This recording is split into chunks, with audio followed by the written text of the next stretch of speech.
oh my God, I could talk Mike Flanagan for my entire life. But well, we are doing directors, so we will get into it. Okay, we can do that. Yeah, Dark Tower is my jam. So. Oh my God, I can't believe Yeah. I'm just meeting you for the first time. Thanks, Steve. Yes.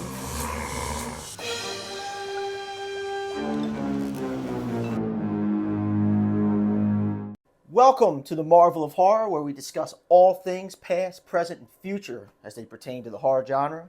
I'm your host, your friend, your fellow horror enthusiast, Bruce Marvel, and today, Danielle Lloyd is coming on to talk some of maybe our favorite directors, maybe some Stephen King, and our, well, not mine, but her dislike for Eli Roth. So let's get into this. Danielle, thank you for coming on the show. Oh my gosh, thank you so much. And as we were just talking, we were, before today we were talking through email, but Steve, I don't know what you're doing, but I can't believe I'm just meeting you. Steve, messes everything up. Yeah, you have a Dark Tower tattoo, for Christ's sake. I do, yeah, I do. It's like I know. So, what was the first thing that really got you into the horror genre? Okay, so until I was in late middle school, high school, terrified of Freddy Krueger. Okay. Completely terrified. Like around Halloween, when TBS or TNT would show New Nightmare or any of those things, if I saw a commercial, like that would ruin my day. Like I would be hysterical. So going backwards, where that stems from, when I was probably 3, 4, around there, my parents let me watch Freddy's Nightmares. Oh, okay, yeah. Because I thought he was hilarious. So for anybody who doesn't know, it's like a Crypt Keeper, Tales from the Crypt type show where, it's these short segment individual episodes, and he's kind of this like typical wisecracking, funny, more funny than in the movies. Mm-hmm. Less dark, but still dark. Yeah. Thought it was hilarious. Until I had a nightmare. And I had this nightmare where my dad turned into Freddy Krueger. It was this very traumatic dream. And from then on, I just was absolutely terrified. So have you overcome your fear of Freddy? Yes, I have. So I was so scared for so long. And in between, my parents traumatizing me. And my middle school, high school years when I was able to watch the Nightmare movies, I watched all kinds of other horror movies in between them. And I think when I finally, and I don't remember the first time I was able to watch Nightmare on Elm Street, but it became my favorite. Yeah. Absolutely my favorite. Wes Craven, which we'll probably get into, but became my favorite director. And I don't know if it was kind of like conquering that fear or what that like cemented it for me, but once I was able to watch them, I mean, I've seen those 7 movies, I don't know, countless times. Yeah, to me, if you're going to overcome a fear of Freddy Krueger, the first one is definitely the one. Yeah. That's like, yeah, because that to me that's still the scariest. Still stands out. Oh yeah. The skin the cat scene in that movie still kind of gives me chills. Yeah. 3. I actually did an episode with my buddy Corey on 3. 3's like kind of still my favorite because I think like by the time 3 came out, even though I was young, I was still kind of allowed to watch it. Right. It was more accepted. Right. Like Dokken had the video for Dreamwalkers on like oh MTV. my God, the music in the Nightmare movies slaps. It's awesome. Like it's great. Yeah. But yeah, the first and then you kind of, even though 3's still very dark, but like that's where you get more of the wisecracking, and then 4 just his one-liners sort of just 4. I remember seeing part 4 in a theater with my older brother. That's awesome. Yeah, I went to Tri-State Mall. Yeah. I saw it was like I want to say it was like summertime. But it was like the big movie. It was crowded. It was a weekend. It was my mom and my oldest brother, and we saw Freddy 4, and I was like, all right, this is not as scary as the one I saw before. I still loved it though. Right. Yeah, 4 and 5 actually might be my favorites, and yeah, not more than the original, and not as scary. I think Wes Craven's New Nightmare was genius, and Robert Englund is so scary in that. But 4 and 5, I don't know. I love sequels. I love good sequels, a good franchise. Yeah. And those two being so connected, where, you know, you have some of the character overlap. You have two now, but I like two as well. Most people don't like two, but you have one, you have three where they bring Nancy back. And then you have 3 into 4 where Kristen, even though it's not the same actress, it's not Patricia Arquette playing her in both movies, you know, you have that and some of the other characters. Kincaid is in that as well, and I can't remember his name. Joey. Joey, that's it. I was going to say Danny. But then 4 and 5 just being tied together with basically the same. I like how 4. Yeah, like you said, I like how 4 and 5 can just kind of run together and almost make like one story. film. Yeah, it's fun. And I think New Nightmare is a very underrated movie. Oh, 100%. Yeah, I totally agree with that. I think that's a really cool concept. It is. And you know, I think that franchise was doing so well and so big, and Robert Englund made this character that was the only place you could really go for the story to actually give it new life. Right. So. Well, and I think that's the genius of Wes too. Yeah, Wes Craven. So Wes Craven, let's talk about him for a hot minute. Wes Craven, I forget, was his first horror film The Last House on the Left? It was Last House, yeah. Last House on the Left. Which gives me goosebumps just thinking about it. You know, so Last House on the Left, I've seen, but I've only seen it through, like I've seen the whole movie, but I've only seen it through like pieces because I still to this day can't really sit down and make myself watch that movie the whole way through. Yeah, I've seen it once, and it's incredible. I mean, it's so dark. It's funny because Wes Craven comes from this background. He was born into this fundamentalist Baptist family. He didn't see his first movie other than Disney movies until college. So that's crazy. Yeah, and he went to like a Bible school. So he goes to college and he has to sneak out, and he goes to see To Kill a Mockingbird, and it changed his life. So and it's funny, I was talking to my husband about this last night, and he was like, joking obviously, but saying, well, I guess his parents were right and not letting him see any movies, because then he goes and makes, you know, these movies that are so difficult to watch and have all of these like really heart-wrenching themes. But he went from college he ended up, not to get into the whole Wes biography, but he worked on, I want to say dailies with Sean Cunningham from Friday the 13th. Yeah. So after that, Sean Cunningham, I guess they had this group of people in Boston, like some Boston theater, where they would pay directors to make like super low budget movies that they could show. So Sean Cunningham's like, let's make a horror film. And Wes was like, yeah, okay, yeah, we can do that. So he spent 2 days writing the screenplay to Last House, which is totally inspired by The Virgin Spring. And that's the movie that came out of it. And he said that he wanted to show it kind of like a documentary, where he hadn't seen a movie yet where you don't pull the camera away. Yeah. And that's that movie. That movie is so in your face, and just it's a lot.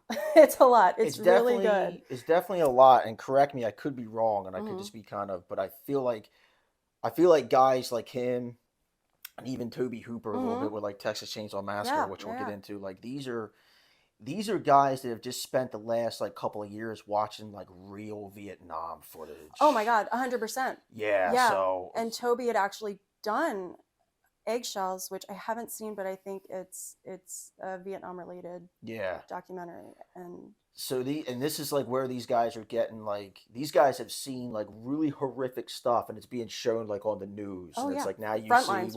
and now you see like what comes at, like, because when I see how it's shot, Last House on the Left, that's like I can totally see that connection with that old like Vietnam footage, and like, you know, guys like Tom Savini who were in Vietnam. Oh my God, I know. You know, putting that to not a director, but putting that in his work. He was involved with so many of these movies. Oh yeah, big time.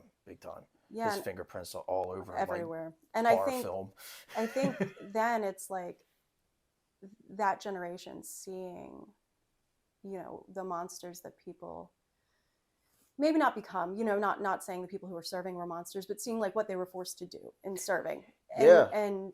and kind of, showing that the real, monsters, the real bad people are the ones that you could see every day. They're the ones you can encounter at any point in time. That, and also seeing, like going back to like that documentary, I think it's called Red, White, and Horror. Horror, yeah, right? yeah. Talking these, which I Which is a bring great up a lot. documentary. Great If you haven't documentary. seen it, It's probably on Netflix. Check it out. it Or is. not Netflix. It's on Amazon Prime. It's on Prime. It's on Yeah. Prime for free. Definitely check it out. Lance Hendrickson, right, Yes. narrates it. Oh my god. When they get to the 70s, yeah, and you start hearing about all these guys who have just, they were against the war, seeing all this stuff, and seeing just how regular people are being turned into like these horrific monster people. I mean, like Texas, and especially like in or The Hills Have Eyes. Yeah. Another Wes Craven classic.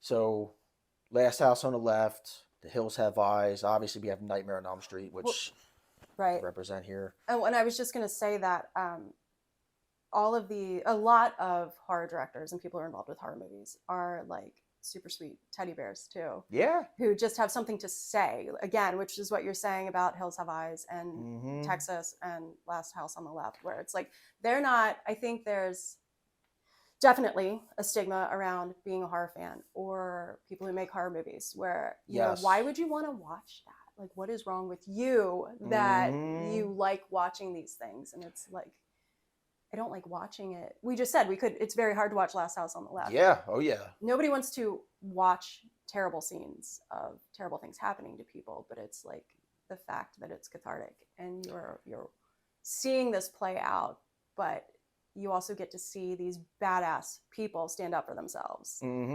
Absolutely. And, the final girls and just like, I think what people don't get about like horror fans, because I've encountered that, and I think that's all the time. I think it's like that's like kind of, it's changed. It's not as bad as it was, but it's still kind of there. I think some of the horror fans and horror like filmmakers are some of the brightest, smartest people you can encounter.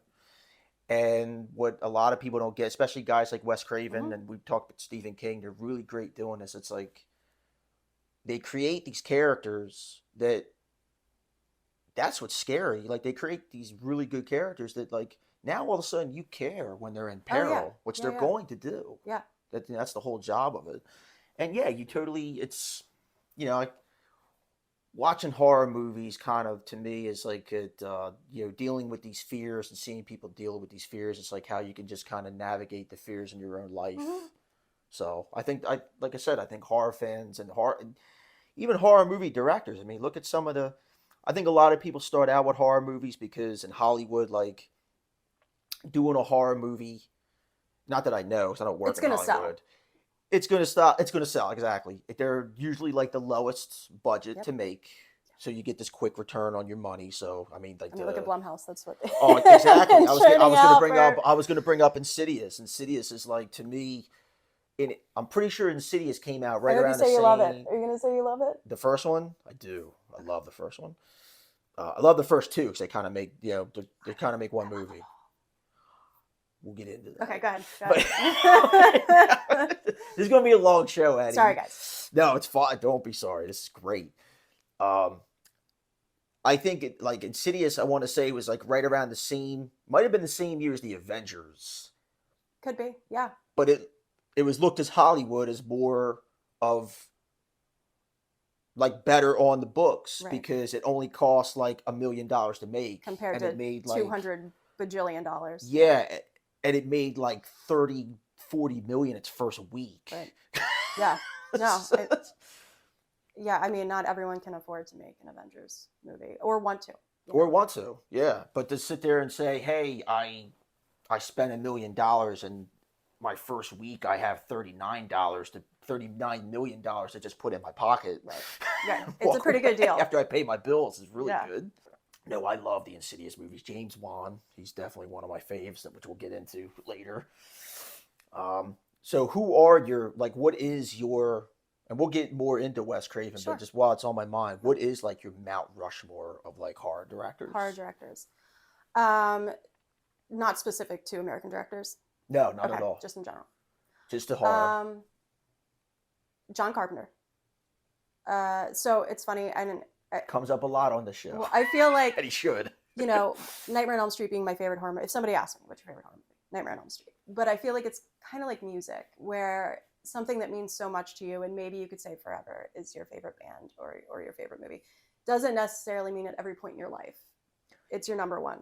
Yeah. So I think right now for me, John Carpenter is it. I mean, we were just watching Body Bags last night, which I don't have you seen? Yeah, great. Another movie that doesn't get brought up enough when you're discussing John Carpenter. Obviously, we talk Halloween, right? And, but go all ahead. The biggies. All the Yeah. biggies. So, and I'm a sucker for an anthology. I used to watch on demand where they would just have trailers, and you can just watch horror trailers.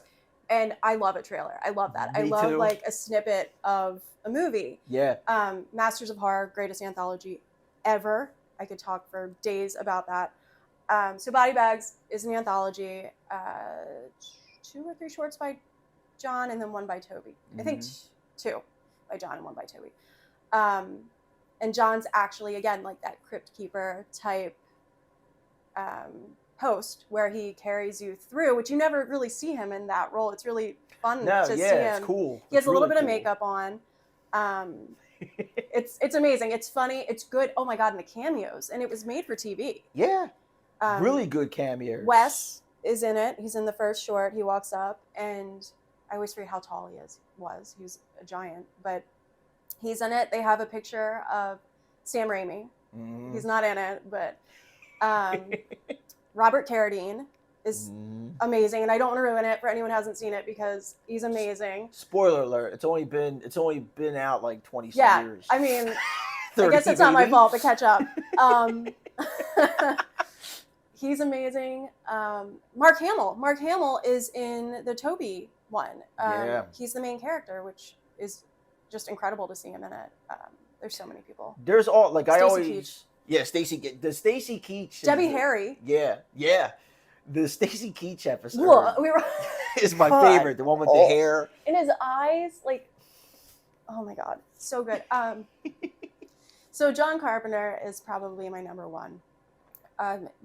Not just because of that. I mean, you can just see his influence in everything. And it's funny, I didn't think of it until last night, but It Follows is such a John Carpenter movie. It Follows is very and I love It inspiring. Follows. Oh, I love that movie too. My friend Corey was on the show. That's like one of his all-time favorites. And yeah, for a movie that's been out like the last like 10 years, I think it was 2016. Yeah, I think so. That's a fantastic. Oh, it's right movie. up there. I wish like I would see more of that. That's a great movie where using a monster to scare you without ever really seeing you don't really see the monster. You kind of do, You but not kind of really. do, and when you do, I'm getting goosebumps again. When you do, oh my God, when he comes through the doorway and he's like 27 feet tall, her friend's in front of the door, and she's like, I don't see anything. Yeah, and that scene's. Even the opening scene, oh my God, I've seen that movie so many times, it still gives me the creeps. Even the opening scene. It still hits. She calls her dad on the beach. So this girl goes out to the beach. I'm sorry, I'm explaining everything to you guys. But Spoiler. This girl goes, it's in the beginning. Girl goes out on the beach. She's talking to her dad. She's like, Dad, I'm just sorry for everything. Like a typical, maybe you've been a shit. Can I cuss on here before? Oh, absolutely. Okay, because I cuss like a pirate. I've been trying to be good. Watch your fucking mouth. I know, it's going to get ugly. Dad, I'm so sorry. I've been, an awful daughter. I just want you to know that I love you. And you're like, okay, maybe she is just apologizing. She's by herself on a beach at night, which is creepy anyway. Yeah. Would never. And then they cut to Dawn, and her limbs are broken in these horrible positions. And sorry, John Carpenter. It Follows, amazing movie. John Carpenter's number one because he makes, these quintessential Halloween, The Thing, Prince of Darkness, like all these amazing movies. And then he also rocks out, his Kurt Russell escape from movies that are incredible. Oh, they're great. I mean, are we? It's not horror, but it's not horror, but it's Big amazing. Trouble in Little China is Big like Trouble. They Live. They Live. They Live's amazing. They Live is a fucking awesome It's movie. incredible. I love that movie. It's incredible. For the longest time, longest taped fight scene. Well, you're a wrestling fan, right? Yeah. So Roddy Piper. Roddy Piper. Who so cute in that movie also. He's amazing. And then, the other thing... Go ahead. You forget how big of a dude he was, too. He's a huge man. He's huge. Yeah. And he does so good. Like, he's not a classically trained actor, but he can hang. He does a really good job. I've never seen it, but everyone keeps telling me I got to watch When Hell Comes to Frogtown. I've heard about it. I haven't seen it I want to. Yeah, I got to watch it, too. We should do a watch and react. Let's do it. Okay, down. I haven't taped one yet, but I'm in. Do it. Fuck yeah. I was watching. So speaking of John Cook, because he's on my Mount Rushmore. Yeah. They keep showing it, and I keep watching it. In the Mouth of Madness. Amazing. I mean, that's maybe the most underrated movie. Yeah. Like a horror movie. Awesome fucking movie. Sam Neill in that movie is just. Who's actually been in a lot more horror movies than you would think. He's one that pops up. Yeah. You're like, wait, what? Yeah, and good ones too. Mm-hmm. He's got a very impressive resume. A lot of people don't look at it. No, I know. And I could go into whole H.P. Lovecraft adaptation thing too, but... Oh, I can do a whole episode on Event Horizon. Ooh, oh my God, that movie too. Whew. Hellraiser in space. So, which they've done. So... yeah, right? The fourth one, right? I'm a Hellraiser fanatic too. But... you will be a returning guest, I feel. love to. So John Carpenter, he's incredible, and I just like to imagine him like just chain smoking his ciggies, just synthing out. Like that makes me so happy. And he did his live tour, and I missed it. My friends, who I can't wait to get them on the show eventually. My friends Justin and Sarah, very close friends of mine. They saw that tour. Oh God! If he does it again, I have to go because it's just. I want to say they saw that, and I want to say they saw Goblin, and I believe. The guest I had last week, my buddy Gene, told me that Goblin, I don't know where they're coming, but Goblin is coming to Philadelphia, I think, September 16th. There. I would absolutely go. I have to look it up. So, yeah, Dario. Dario is up there. Dario Argento is an experience. He is, his use of color is unlike anyone else, ever. Mm-hmm. And it's funny. Have you listened to the Postmortem podcast with Mick Garris? I haven't. Oh my God. I need to, yeah. Obviously, I'm behind. It's amazing. He is the patron saint of horror. I mean, he's a director in his own right, and he does a lot of Stephen King adaptations, and he's an incredible dude. He did, all the Masters of Horror stuff. But they were talking, I'm trying to remember who was talking about Dario. They were referencing when they did Masters of Horror, and have you seen the anthology Masters of Horror? I've seen some of it, okay. Yeah. So Dario did two, and one of them is with Meatloaf. It's called Pelts. It's amazing, and it is gross. It's super gross. And Dario filmed some of like the grossest things, but they're still beautiful. It's really weird. He has like this musical quality to what he does.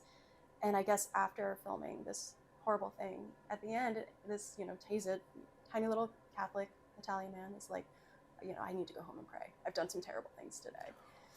He's amazing. Oh, I love obviously Suspiria. I love Suspiria. The remake was not bad The either. Suspiria is the remake of Suspiria is kind of like, I want to compare it to like the Misfits. They had Danzig for many years. And then they came out in like 97, and they were still calling themselves the Misfits, but they had a different singer. It was still punk, but it was way different sound. And I feel like if they would have called it something else, it would have, because it was so good. It would have served everyone better. It would have served everyone better, and it just would have took them further. Yeah. I feel like that's my opinion of like this Suspiria and the Suspiria remake. I thought it was brilliant. I thought it was really well done. I think if they would have called it something else, it could have been way worse than what it was. It's kind of how it was like, how do you take Suspiria and remake it? And I thought they did a good job. So. I don't even know. I forget my man's name, but I think he's the same guy who did Love and Bone. Okay. Right? That cannibal movie kind of that came out recently. with my man Timothy Chalamet. Uh, I'm pretty sure he's the guy who directed the remake of Okay. Suspiria, even though I can't think of his name. Fix this in editing. But no, I mean, but I thought it was a fantastic movie. Yeah, it was I good. mean, I thought it looked great. Maybe it really shows you how great of an actress Tilda Swinton is. Yeah, I could have done without the Yeah, other character. there's some that stuff they that could have did. been cut. That didn't need to Yeah, be there. there's some stuff that could have been cut for time purpose. I definitely agree. She's amazing. She's so brilliant, yeah. commanding, and she's wonderful. Yeah, I could watch her in anything. But Argento, like going back to it, so Argento is such a, like you said, his color, the way he can use color, the way he manipulates color, even in his films that aren't like Suspiria, like Tenebrae and Deep Red. Deep Red's like probably my second favorite Argento.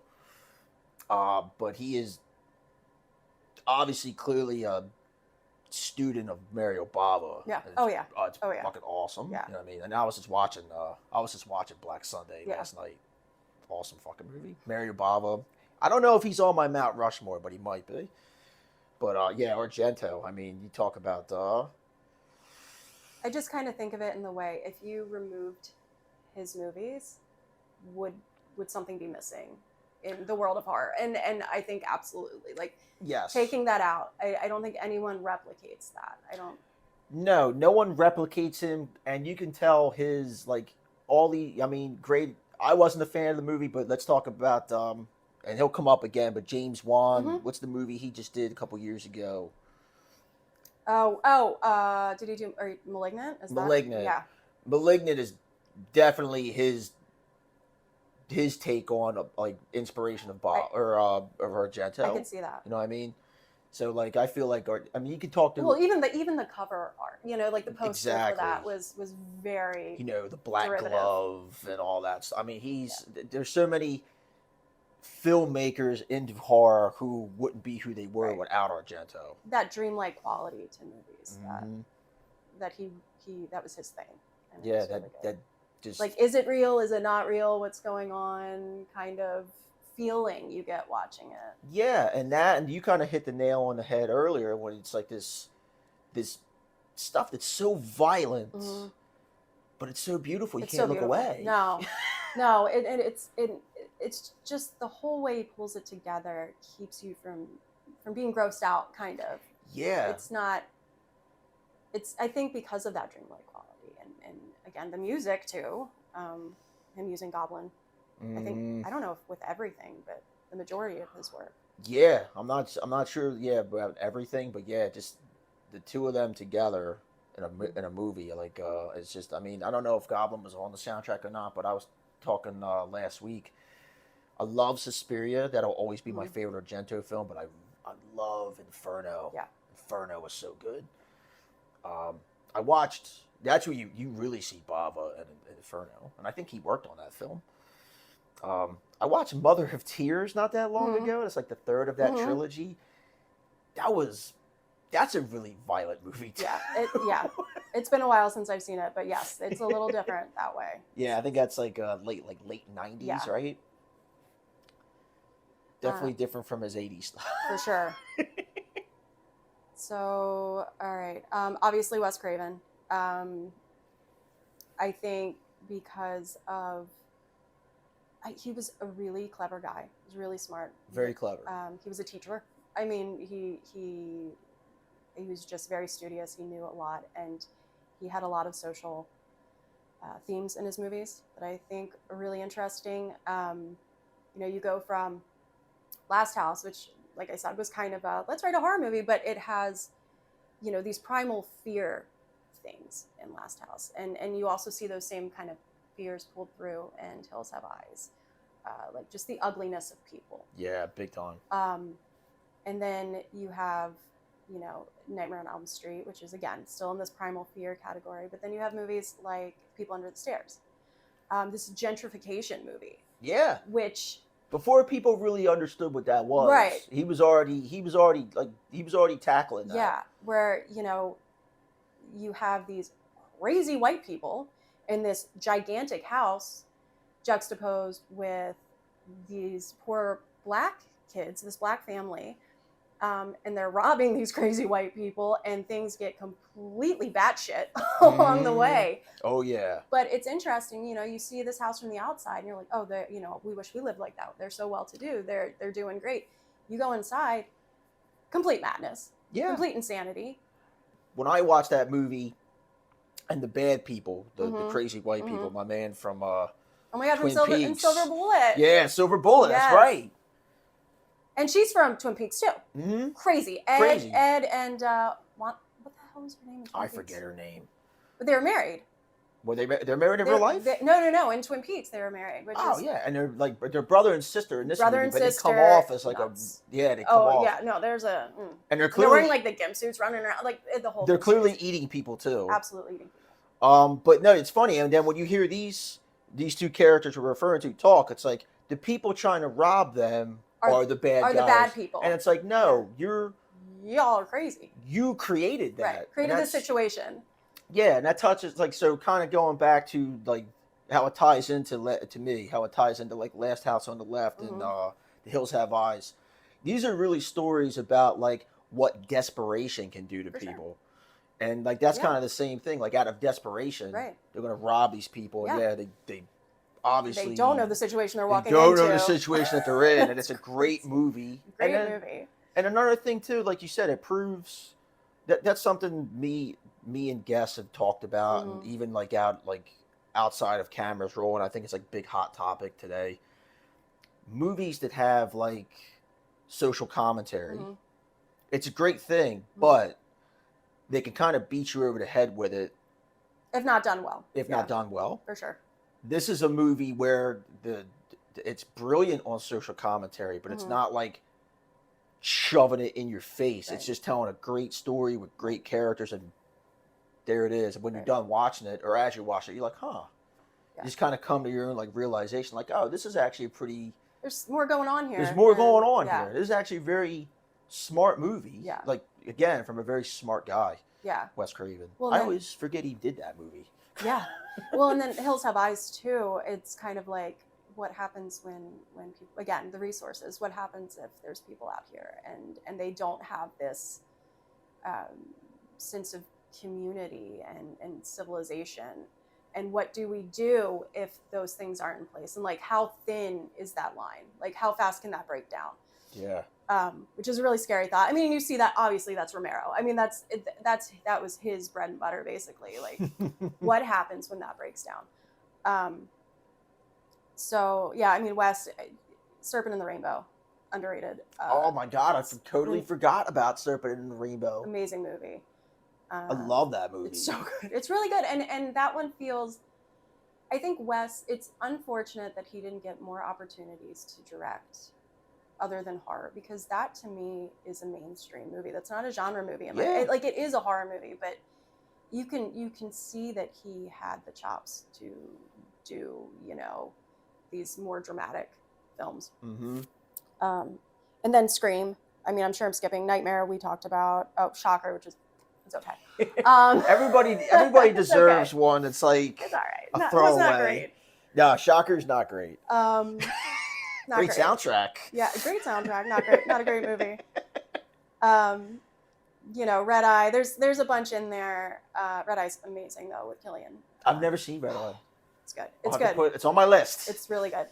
But then Scream, and obviously he didn't write Scream. Kevin Williamson wrote Scream. But I feel like Scream changed everything. Scream did change everything. It took me, so out of the 6 Scream films, I've seen 1, I've seen 2, I've seen 4, and I've seen 6. I loved 1, I loved 4, and 6 was okay. 6 I was kind of lost because I didn't see 5.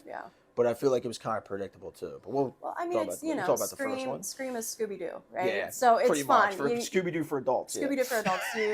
It's who is the guy we're gonna stop, and he would have gotten away with it, not for you meddling teenagers. I've never thought about Scream that way, but now I'll never not be able to think That's about what it. It is. It's so good. Different. And it's fun, and that kind of, I'm gonna probably veer off topic, but like that's why I love franchises. I feel like You know, there's a couple of things you can expect with a sequel.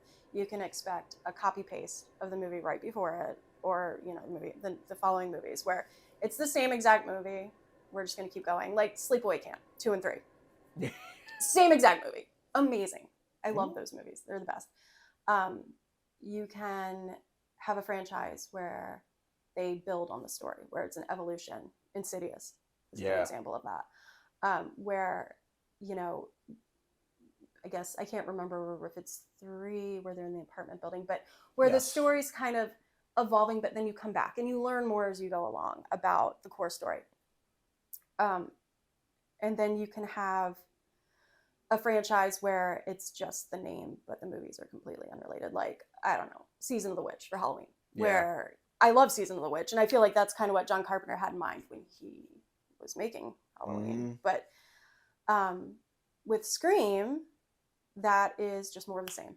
It's more of the same. And there's no continuation of the story, really. Like, nothing, there's no story to tie through other than Sid and people out to get her for whatever reason. Other than 1 and 2. Yeah, and I applaud 6 for trying to do a new story without those characters and still trying to like you said, kind of its shtick is like playing on sequels and franchises and stuff like that.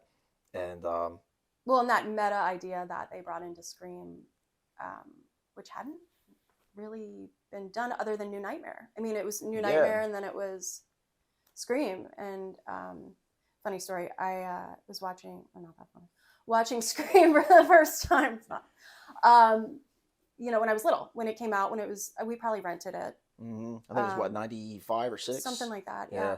Watching it with my friends and my father. I hope he watches this.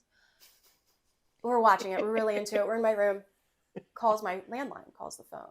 The phone goes off, and we I think I know where this is flipped going. our shit. Yeah. Like we were screaming. Like I thought that was it. We were so into this movie. So that will always be in my mind. But Scream was a blast. It was done really well. The cast was amazing. I'd watch Matthew Lillard do anything. He's amazing. He's so much fun. So when I first saw Scream, it was one of those things where I saw it kind of late. Like I saw it more towards like 97 and it had already kind of been out, and everyone is like, "Oh my God, you see Scream? Oh, did they ruin it? They didn't ruin it per se, but it was like it was talked up so much that I still enjoyed watching it that first time, but I feel like I didn't get too much going into it. I feel like I just didn't get like the total. You're like, this is the movie that everyone's freaking out about? A little bit. And that, plus I think Scream is one of those movies where like, if you watch with like a group of people, it's way more fun. Oh yeah. Especially for the first time. Yeah, absolutely. But I still, like I said, I like Scream. I know a lot of friends in my close circuit, they're like, fuck those Scream movies. But I think the first one's really good. They're fun. They are fun. And I think it doesn't always have to be serious, you know, and that's a good thing about horror is there's this sub, you know, categories of everything. Plus, I think, and this is just me personally, this is just my personal view, I like Scream because I feel like without Scream, you wouldn't have one of my favorite horror movies of all time that I watch. I don't know if it's really, I'd say it's a horror movie, even though it kind of isn't. Cabin in the Woods. So good. Yes. So like, good. I feel like you never would have had that movie if not for a movie like Scream. Yeah. Because that's, to me, that's just like a super evolution of absolutely. like the same concept. Absolutely. We're kind of that self-referential sort of thing. We're poking fun at you horror fans, right? And like, but we also get it because it's scary. I mean, it's a good movie. It's not. It's more like sci-fi than horror, but it's creepy. Oh, it's great. I mean, I used to be a diehard Joss Whedon fan, and he's sucks that people suck. But anyway, it's such a good movie. It's a good movie. Oh, it's a great movie. We watch it. I think we watch it every Halloween. Most Halloweens. That's kind of like what I do. Yeah. It's one of those movies that you kind of have to. All right, John, Wes, Dario.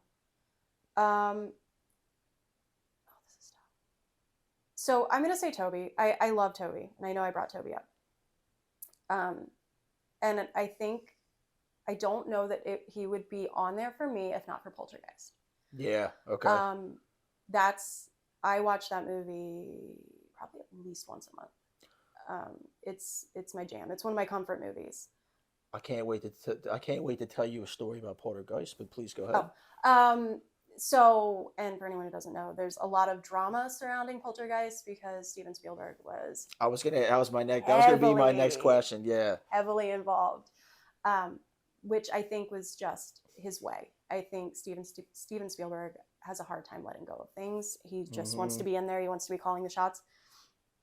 From what I've heard and from what I've read,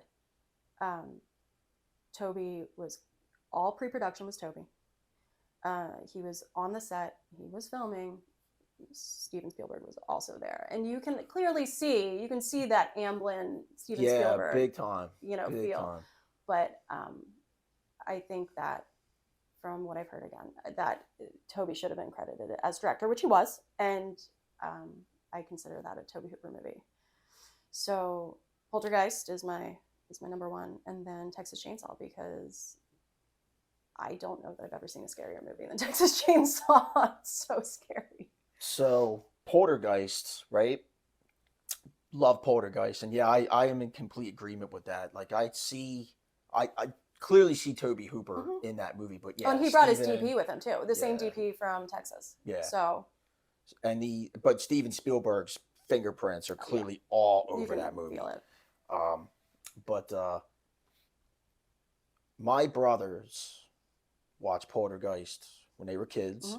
Obviously, I was born in 81. I don't think I saw Poltergeist till way later.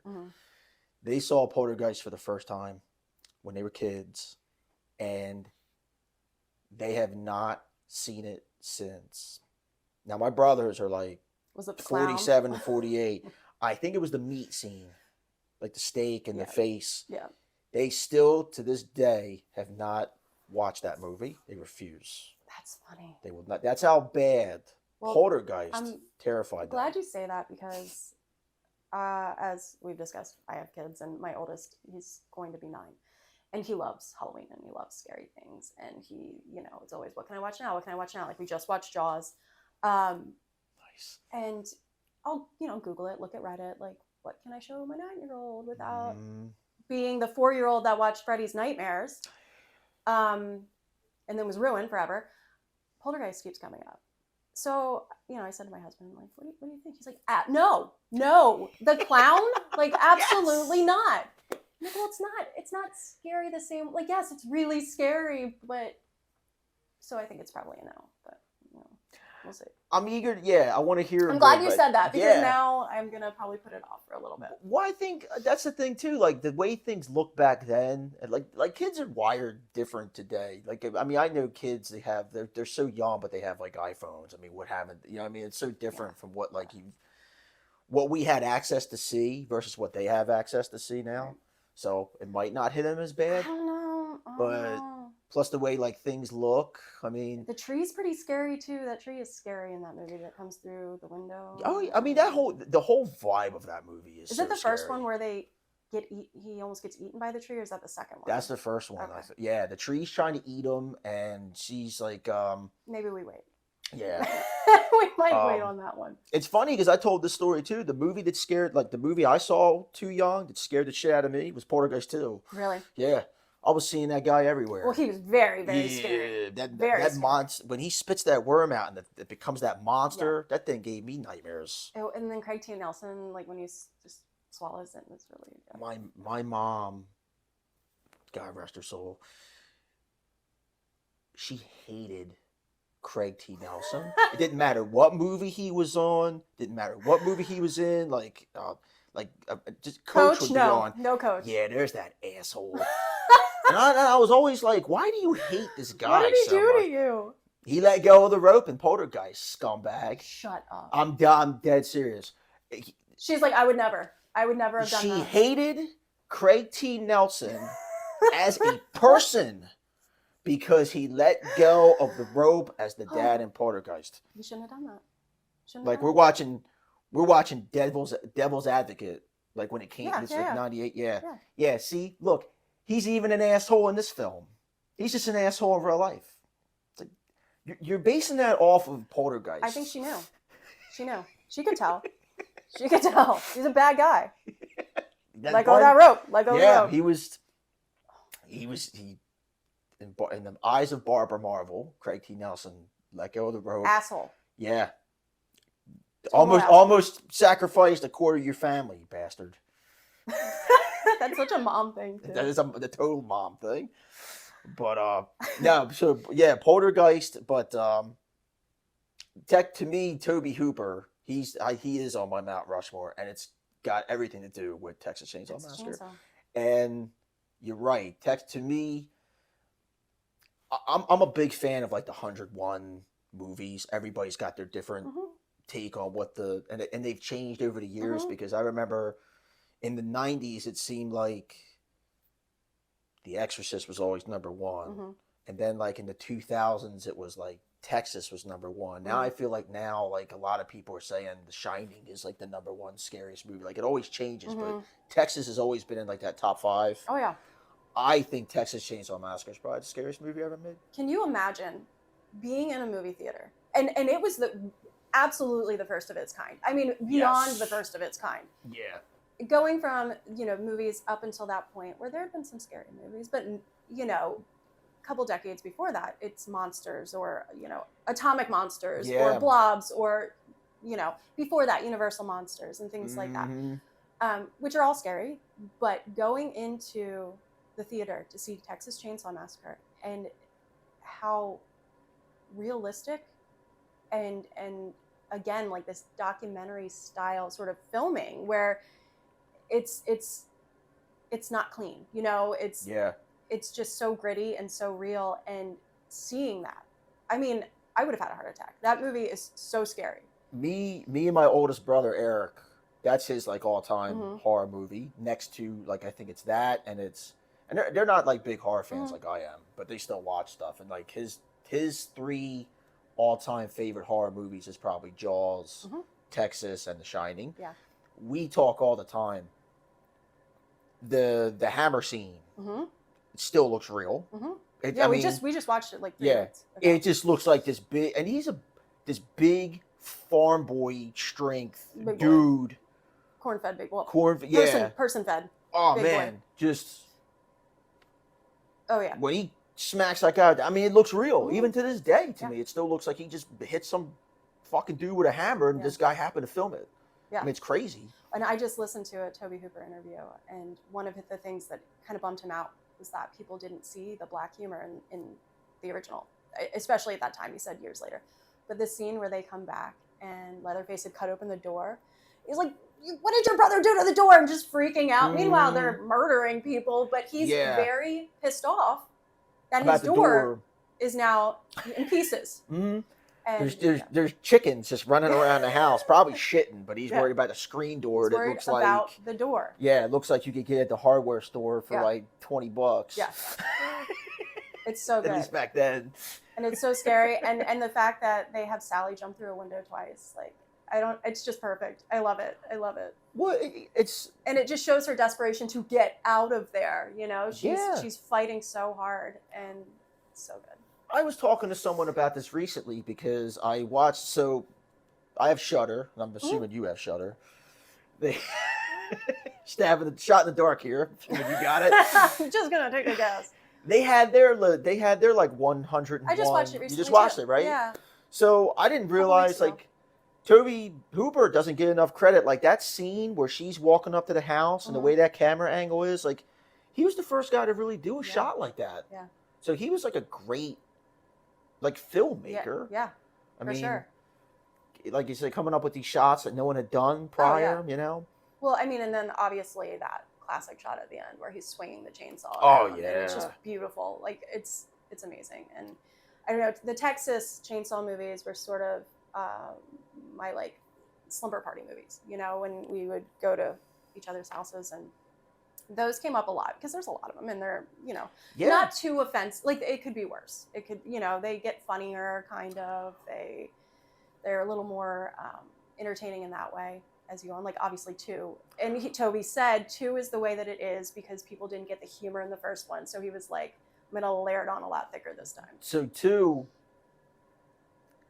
part 2, I'll never forget. Like I watched it when I was younger, and I was like, it's so crazy. Like if you didn't tell me, I mean, you can catch it here and there, but it's such a different tone Oh, than totally, totally you different. could almost forget that he directed that one too. Absolutely, yeah. I remember my friends came over. It was like a couple years ago, and it was like one of my every October I pick one movie a night for the whole 31 days, and I watch it. And my rule is like you can't pick something from the year before, so every year it's like a different lineup of 31 movies. So I picked Texas Chainsaw Massacre Part 2 for the first time, and my friends came over to watch it, and they had never seen it. They've only seen clips and stuff. So we watched it, and I'll never forget. I'll never forget. Like I said, it was only a couple years ago. They were like, my friend Anthony was like, "What the fuck did I just watch?" that sums up that movie. Absolutely, it's like, that what movie. the fuck did I just watch? Absolutely. Yeah, with Bill Moseley just in his like prime. Oh, like, yeah. Just, it's so over the top. It's so over the top. You talk about a guy who had like a lot of fun. Oh yeah, and Toby probably just like, yeah, go crazy, man. Yeah. Well, okay. So again, post-mortem, there's the Toby Hooper interview, and sorry, Mick Garris, I'm talking about your show a lot. Maybe I can get you on Bruce's show. That'd be awesome. I would die. So they have this interview with Toby. It was intended to be, Toby was supposed to be on, this was a few years ago, on the show. He had passed away a few weeks prior. So they did a memoriam show. They had Bill and the person, Caroline, who plays Stretch in too. So they're interviewing them, and then they, the second half of the show is an older interview he did with Toby. So it's a really nice episode. But they're interviewing them, and Bill's saying, Mick's asking them, what are some of your best memories of Toby? And he said there's a scene in 2 where he's just bludgeoning someone over and over and over and over again, and they're doing like 12, 13 takes. And he asks for another take. And Bill looks at Toby. He's like, Toby, am I doing something wrong? And he's like, oh, hell no. I'm just having a great time watching you. And he's like, okay, all right.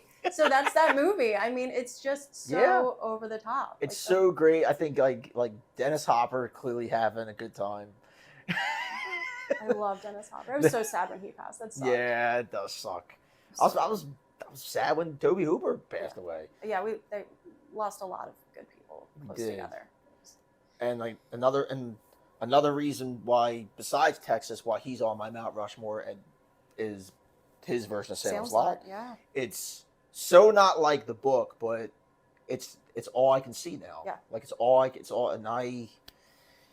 and again, an example of how he was a great filmmaker. Great filmmaker, because I think one of the best scenes out of any vampire movie, let alone any horror movie, is the Danny Glick coming to the window scene. Yeah. Oh yeah, the way that was done, it still looks creepy. It still feels creepy. It still looks amazing. This is like Salem's Lot. The Toby Hooper Salem's Lot is probably my top, not counting Dracula films, is like probably like my top 3 of vampire films. Yeah. It's in there like that. Lost Boys and Fright Night is probably like my 3. But I love this movie, and like Toby. So that's where like Toby Hooper is with me. Yeah, Texas, Salem's Lot, then probably Poltergeist. So let's talk your Mount Rushmore. Ooh, so my Mount Rushmore, I think. So I have Christopher Lee here as Dracula because I think Terrence Fisher is probably one of my all-time favorites. I didn't realize Christopher Lee hated being known for Dracula. I think towards the end of his career, he probably didn't mind it. Like he kind of got a little better with it, but yeah, he for the longest time was like, I want to talk Wicker Man. I don't want to talk. Yeah, that's not what I want to be known for. Those films were dreadful, and like he said in an interview one time, and this was years before he passed away, that a lot of the reason why he came back to do these films was because after Dracula, or the horror of Dracula, they did Brides of Dracula, which they used him to promote, but he wasn't in. Directed by Terrence Fisher. And they brought him back for Dracula, Prince of Darkness, where he has no dialogue. And there's discrepancy about that. It was like, you asked the director, well, he didn't want to say anything. Or you asked the writer or whatever, it's like, he didn't want to say anything. And then you ask him, it's like, I was not going to get caught dead saying this terrible dialogue. So there's always this like, that's one So of those was he throwing things. a fit? Like, Yeah, what that's one of happened? those like kind of myths. So I guess we'll never Yeah. get the full story. But they would always call him and be like, "Hey, we want you back to Dracula." I'm not doing it. And it's like, but think of all the people that you're going to put out of work because we're not making this movie. Oh no! And he'd be they like, guilted him into it. And they would, yes. So according to Christopher Lee, it's on YouTube. Look it up. They would guilt him into coming back and doing these movies because he wanted to because he had friends. I mean, he was friends with a lot of the actors, stage people. It's like, all right, well, if I don't do this, they're not buying Christmas gifts for their kids if you don't get in there. If I don't make Taste the Blood of Dracula, all these people are going to be out of work. What a nice dude. Yeah, so, but Terrence Fisher was like, we're going back to like the 50s where they were kind of talking like that was more like the atomic age. It was always like a giant monster or a mutated monster or aliens or stuff like that. Hammer and Roger Corman too started, hey, we're going to bring the Gothic stuff back. So Terrence Fisher just got Horror of Dracula, Curse of Frankenstein, The Mummy, Curse of the Werewolf, my favorite Hammer film, The Gorgon. Brides of Dracula, like all those really quintessential Hammer films, he directed. So that's a lot of work. That's a lot of work. That's a in my opinion, that's a super resume. I mean, that's just like that's like an all-star career. Yeah. I'm gonna go with James Whale because James Whale again. Probably none of this would exist without. Yes. For those who don't know James Whale is directed the original Frankenstein, my all-time favorite because Frankenstein's monster is my all-time favorite literary and horror icon. Bride of Frankenstein, which some people say is the greatest horror movie ever made. Which that's like I said, that's kind of up to the eye of the beholder kind of thing. The Invisible Man, Old Dark House, great classics. Toby, I'm gonna go with Toby Hooper, and I'm gonna go with John Carpenter. This is my fourth guy, but honorable mention goes to James Wan big time because, I was never really big into the Saw movies, but Saw 1 was a huge game changer, and it's a great movie. And the first Insidious is probably one of my all-time favorite horror movies ever. Yeah, I Saw was. It was a big deal, and again, franchise-wise, my favorite part about a franchise is that you learn more about the story. And 1 through 4 was the story unfolding, and just the the Shawnee Smith character, Amanda, right? I think so. Seeing seeing it all come together, all these pieces come together at the end of 4 was amazing. Insidious is. The blend, it's very Guillermo del Toro, where it has that blend of horror and fantasy. And it's done so well. And it's another scary movie. It's a scary movie. Insidious is a terrifying movie. Yeah. Like I want to do a full episode on Insidious one day. Or at least 1 and 2, and maybe even this new one, because I have a feeling I don't know too much about this new one. Yeah. Insidious: The Red Door, which is directed by Patrick Wilson, who... Oh, I didn't know he directed it. Yeah, he directed it. So Patrick Wilson, fantastic actor. Yeah, that's great. Patrick Wilson, who plays Father Lambert's in Insidious 1 and 2. This is his directorial debut, and he's even said he owes a lot to James Wan. I think James Wan helped him and was a big-time producer on this project. And this is the last movie, right? Well, I think they're going to do what I've read is now they're talking Insidious like spin-offs that they're going to do, which, but I don't like that. Jason Blum has said, and this has actually been a talk for a long time, but Jason Blum has said that nothing's in the works yet, but they still want to do it. They want to do an Insidious Sinister crossover, which I think could be interesting. I don't know how I feel about that. Yeah, I'd have to hear more about it. I had to watch Sinister twice before I could appreciate it. I didn't get the hype. And I think it's because Sinister and Insidious sound really similar. Yeah. And I was such an Insidious fan, and I was like, I don't give a shit about this movie. I don't care about your movie. All I care about is Insidious. And they came out around the same time. They did come out around the same time. And I think, so when I saw Sinister for the first time, Scott Derrickson, Awesome. Scott Derrickson is pretty good. Yeah, he's got some horror movie directorial cred. Black Phone. Black Phone could have used some more light. Yeah. He went the Zack Snyder route Little of bit. making it almost too dark. Little bit. Still a great movie, but It was a yeah, good I movie. can see that. It was a good movie. I can totally see it was, that. And it was like blurry because they were going for like an old film look, but I can't see anything. Doesn't help me. So I'm like cleaning my glasses and I'm like squinting. Yeah, that it was not my favorite viewing experience. I got a 4K copy, but it looks pirated. Oh what the fuck? I seriously, like, I don't know how many times I cleaned off my glasses. Yeah. Is it me? I cannot see this movie. It was good. It was good. And he's a fan. You can tell. Yes. He's a fan. So that goes a long way. It does. So James Wan. James Wan. The first Conjuring movie, incredible. You didn't like it? I didn't like it. I didn't like it. Man. I didn't like it. It was very hyped up, and it just didn't hit for me. I didn't find it scary, but I know a lot of people love it. So, you know. That's great. I mean, I respect your opinion. Yeah. But you're like I the wanted first. to like Yeah. it. I wanted You're to the like first person I've ever like. Yeah. Yeah. I just didn't. I've watched it a couple times, and it's not a bad movie. It's done well. I mean, it's not like it was directed by Eli Roth or something. It's done well. I can't wait till we get into that. It's done well. I just and I think for me that started off these shitty sequels that for me didn't do anything in any way other than pulling sort of. We talked in the beginning. I'm sure it won't be on the episode. Talked about Disney and cash grabs, and I feel like It might be. I feel like they got kind of cash grabby, and which sucks because coming out of like the movies that have come out of Blumhouse some of them have been really, really good. Yeah. But then they have some that just feel like they're just trying to break in. Yeah, like you said, franchise cash grabs. I can see that because there was.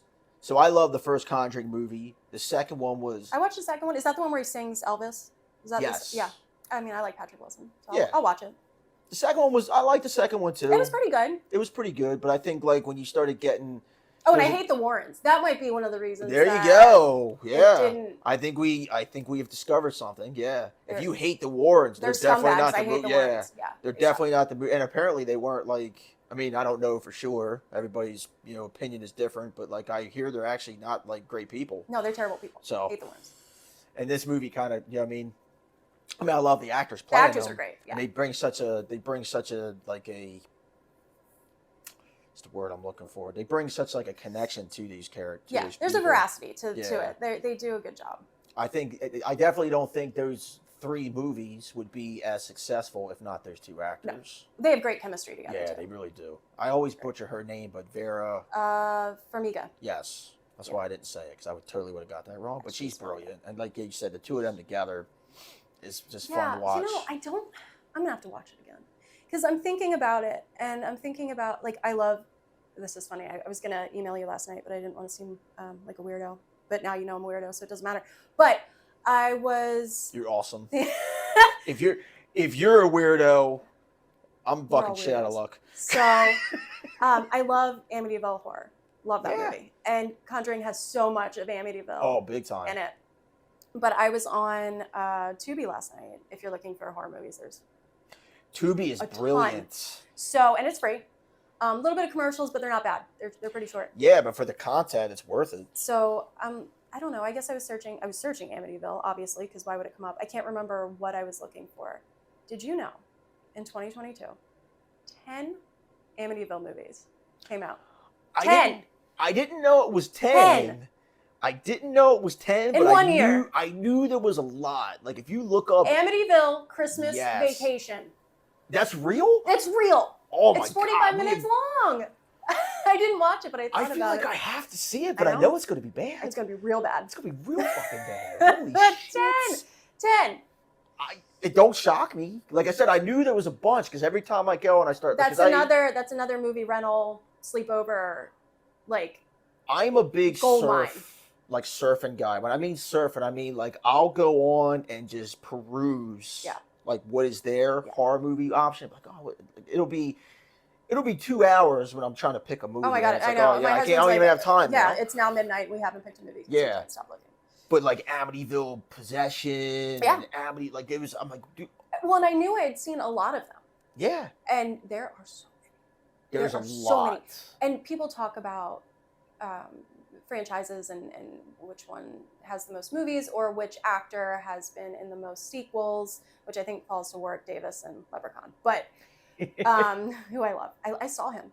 Really? I did. We went to. Sorry again. We went to. We always go off topic. Don't let it stop you. Universal Studios. I'm a big Harry Potter fan, and I think this was my first time going to Universal. Still have never been. Oh, it's great. It is. You know, Disney is fine. I didn't go to Disney until my 30th birthday, and I expected it to be really immersive, and it wasn't. Universal is. It's amazing. Okay. So I was there with my husband and his cousin. Shout out Matt. And my husband, Alex, sorry. Love you. So we went to Universal in the Wizarding World of Harry Potter. They have the 2 restaurants from the movie, and we're in the one, and we're getting our food, which is good. Food's good. And my husband goes, Warwick Davis is over there. And I was like, the fuck he is. Warwick Davis, come on, stop. And he's like, or maybe Matt said it. I can't remember. But one of them was like, no, it was my husband. He's like, no, he's right there. And we were leaving the restaurant. And I was like, what do you mean he's right there? Well, it's like, go look. So Matt goes over and he goes, holy shit, that's him. That is insane. And I was would've like, lost my shit. I have to go get his autograph. That's Willow Upgood is sitting I was over there. Say, I was like, oh my God, that is Willow. And my husband was like, he's eating with his family. Like, you could tell. He was sitting with his family.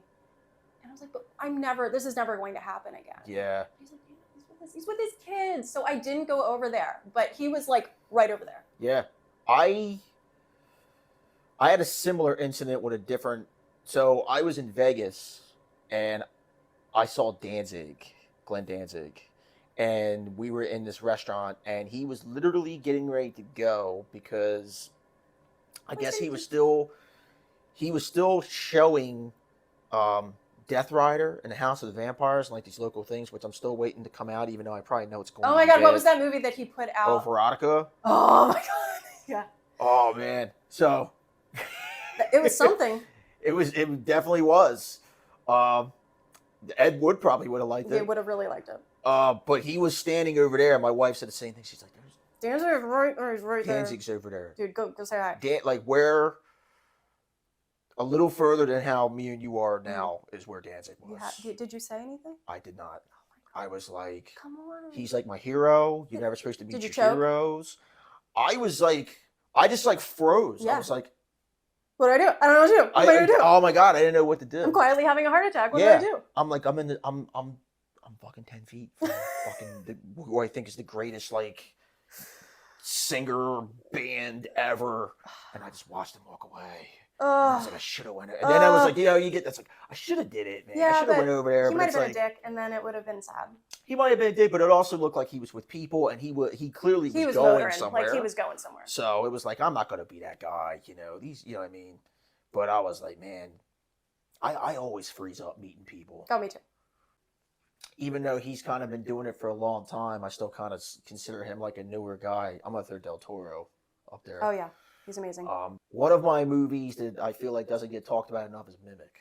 We just watched Mimic. I love that movie. It's a good movie. That's a really great good. talk. And he's another guy who gets like Flanagan and King gets it to where if you do a lot of stuff with the characters and you give people characters they actually care about, anything, any kind of peril you throw them in is going to be scary. Yeah. Mimic, great cast of like a great ensemble of people that you actually want to see get out and survive, and some don't. Yeah. And he's another guy where his use of color is just fucking. He's incredibly talented. Yes, I mean, I don't really know. He's kind of on his own. I don't know who to compare him to. He's definitely all by himself, and even if it's a movie he's not directing, when he produces something, you know you're in for like something special. Yeah. Well, and I feel like he's kind of bridged, the divide between the genre and mainstream with my God, what's the name of it? Shape of Water. Yeah. Which was amazing. It was amazing. He loves fairy tales, and he loves making them scary. This is not me shitting on Guillermo because he's perfect, but I didn't like his anthology show. I didn't think the episodes were very good. And I don't know why. I can't figure out why it didn't quite work for me. I liked it, but some were definitely like hit or miss. Yeah. There's still like 2 I have to watch to finish it, and I think for me why it didn't do as well. I think because like Del Toro, you kind of expected something a little more. Yeah, than what I could you see got. that. It felt a little watered down, kind of. But yeah, he's amazing. I mean, I haven't watched Pan's Labyrinth in years, but that it's movie, still so good. It's incredible. Another Doug Jones, obviously, he's all over his movies. It's still so good, and me, because like I said, I'm more of like I love the gothic horror stories of old. Crimson Peak, I love that movie. Still haven't watched Crimson Peak. I love that movie. A lot of people don't like it, and it didn't do as well. Yeah. Especially considering like the cast that's in it. It's a brilliant cast. Yeah. Well, I mean, it was Hiddleston's in it, right? And that was at the peak of everyone loving him. Yeah, he's in it. Some chick, I can't remember who the female lead is. Well, I know Jessica Chastain is in it, She's and awesome. she's great, and she's like kind of like the villain of the film. And I do forget the main protagonist, but my man from Sons of Anarchy is in it. He's great. Ron Perlman? Nah, not Jax? Ron Perlman. Jax. Guy who plays Charlie Jax. Hunnam. Yes. I was gonna say Guillermo and Ron Perlman work together a lot. Yeah. So. Oh. Amazing character actor. Amazing. Ron Perlman's the best. I said something. Someone asked me if I was going to do a cast. So Frankenstein's my favorite, right? Someone was asking me if I was going to do like a fantasy casting of the movie. I was like, oh, well, you got to have Del Toro direct it, and if you're going to have him direct it, Ron Perlman's got to be the monster. I mean, he's not doing it without him. Nor should he. Yeah, no, that would be amazing. Ron Perlman's incredible. I was so mad. I was so upset that he didn't get a chance to do like that Hellboy 3 that they wanted to do, because I loved him as Hellboy. He was amazing as Hellboy. Hellboy I haven't 2. seen the David Harbour one. Yeah, I mean, E for effort. Yeah. I like David Harbour. Oh, I love David Harbour. I love David Harbour, and like Hellboy is like one of my favorite like comic book characters. I mean, I remember liking Hellboy before a lot of people thought it was cool. Before it was cool. And he did a good job as Hellboy, and he looked great as Hellboy. But it was just one of those movies where it was like just a little flat. It's just missing something. Yeah. It's almost like it just didn't really needed to be made. I think that's kind of how everyone felt. I mean, it's super violent. Like you got all these giant monsters, and they're just like mowing down people. But I feel like you can already tell the CGI is like getting dated very quickly. Yeah. They got a new one coming out based off like the Crooked Man story. So we'll see what happens with that. But I don't think I think the Del Toro and Perlman Hellboy movies are just what you need. Yeah, that Ty West. Another hometown boy. He's from Wilmington. Yeah. Yeah.